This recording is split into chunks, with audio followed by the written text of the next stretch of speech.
Monday, 28 February, the Gap News This Morning. Podcasting live from Kuala Lumpur, I'm Ghazali Abdullah. Good morning. First, the headlines. 18 anglers, passengers found by fishermen off Langkawi. SSM offers 90% discount for compounds under Companies Act 1965, says Nanta.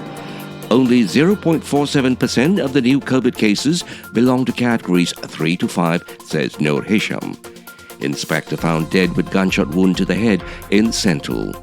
Ukraine forces face shelling in almost all directions. Ukraine lodges a case against Russia at World Court. And Nadal downs Norrie in straight sets to claim fourth Acapulco title. And now the news in full. Fishermen aboard a trawler found something other than the fish they were seeking out last night when they stumbled upon 18 crew members and passengers drifting in their life jackets from the sunken Empire Langkawi fishing vessel. They were apparently found floating in the open seas near their last known location at Pulau Beras Basah, which is about 6 nautical miles from Langkawi. A shipping agent with the vessel confirmed this, saying that the 18 crew members and passengers were brought to the Malaysian Maritime Enforcement Agency base in Langkawi to facilitate investigations into what had happened earlier. The anglers were given food and dry clothes by the MMEA personnel after they were found about 8 p.m., some 8 hours after a distress call was placed. Earlier, a search and rescue maritime task force was launched to locate the 18 crew members and passengers after the vessel was believed to have gone down due to a combination of strong winds and waves. Only 129 cases, or 0.47% of the 27,299 new COVID-19 cases reported Saturday were of categories 3, 4 and 5.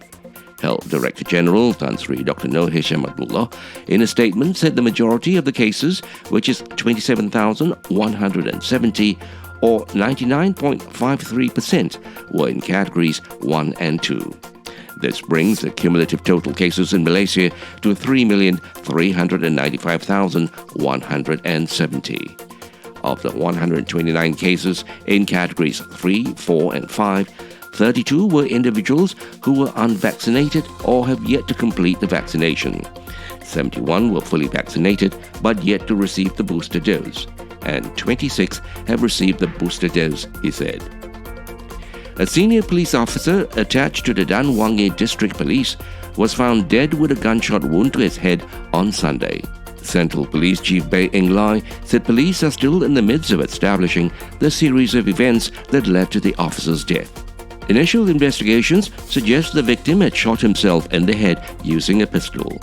We are still investigating and trying to establish the cause behind the incident, he said in a statement.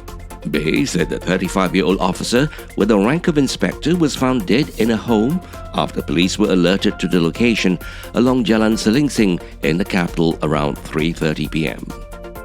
From March 1st to June 30th, the Companies Commission of Malaysia, SSM, will slash compounds by 90% for all offences under the abolished Companies Act 1965, said the Domestic Trade and Consumer Affairs Ministry. Its Minister, Datuk Sri Alexander Nantalingi, said the discount was an initiative to help ease the burden of corporate entities in the midst of the COVID-19 pandemic and boost economic recovery in line with the aspiration of Keluarga Malaysia. He said the ministry, through agencies like SSM, would continue with 5 initiatives introduced last year, but with certain improvements. SSM will continue implementing initiatives introduced last year like the Prihatin Business Registration Scheme, which offers free registration to entrepreneurs in the B40 group and full-time students of institutions of higher learning, he said in a statement. He said it was hoped that the implementation of the free Scheme 1 or KU1 Perniagaan would encourage persons with disabilities to venture into business. The EU is taking the unprecedented step of sending arms to Ukraine following Russia's invasion. It is also closing its airspace to Russian aircraft and banning Russian state media outlets.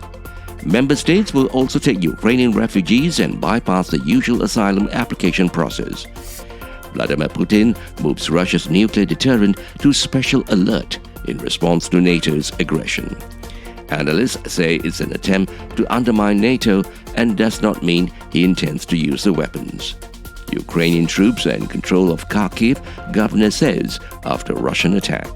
Ukraine claims 4,300 Russians have died in the whole invasion, but this has not been verified. Russian and Ukrainian officials are gathering at a site near the border with Belarus for talks, reports say.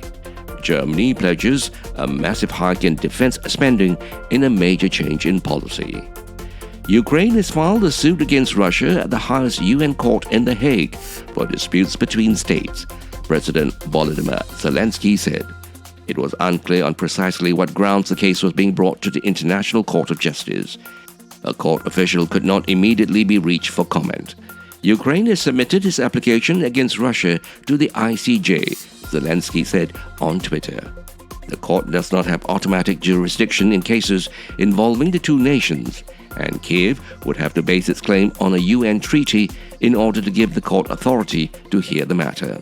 Ukraine has in the past sought to involve another court in The Hague, the International Criminal Court ICC, which handles war crimes. In a rare move, the United Nations Security Council has voted to hold an emergency special session of the General Assembly to discuss Russia's invasion of Ukraine.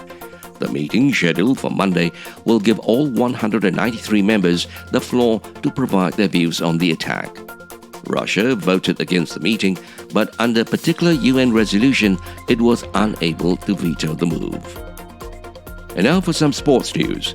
Australian Open champion Rafael Nadal captured his fourth title in Acapulco on Saturday, continuing his good run with a 6-4, 6-4 triumph over Cameron Norrie in the final of the ATP 500 event. Nadal, who first won the title in 2005 and took it again in 2013 and 2020, stomped through the Acapulco draw without dropping a set to claim his third straight title of 2022. The Spanish world number 5 has won 15 straight matches since returning from a foot issue that sidelined him for nearly 6 months last year. He looked in fine form as he fended off a determined Norrie to wrap up the win in an hour 54 minutes. To end the bulletin, here are the headlines again. 18 anglers, passengers found by fishermen off Langkawi. SSM offers 90% discount for compounds under Companies Act 1965, says Nanta. Only 0.47% of new COVID cases belong to categories 3 to 5, says Noor Hisham. Inspector found dead with gunshot wound to the head in Central. Ukraine forces face shelling in almost all directions. Ukraine lodges case against Russia at World Court. And Nadal downs Norrie in straight sets to claim fourth Acapulco title. This has been the Gap News this morning, Monday, 28 February, with reports from Free Malaysia Today, The Vibes and the BBC World Service. The Gap News is also available on the internet news portal Melaka Hari Ini. We hope you found the bulletin informative. We certainly welcome hearing from you. If you do have the opportunity, please do write in. We would certainly love to hear from you. Broadcasting live from Kuala Lumpur, I'm Ghazali Abdullah.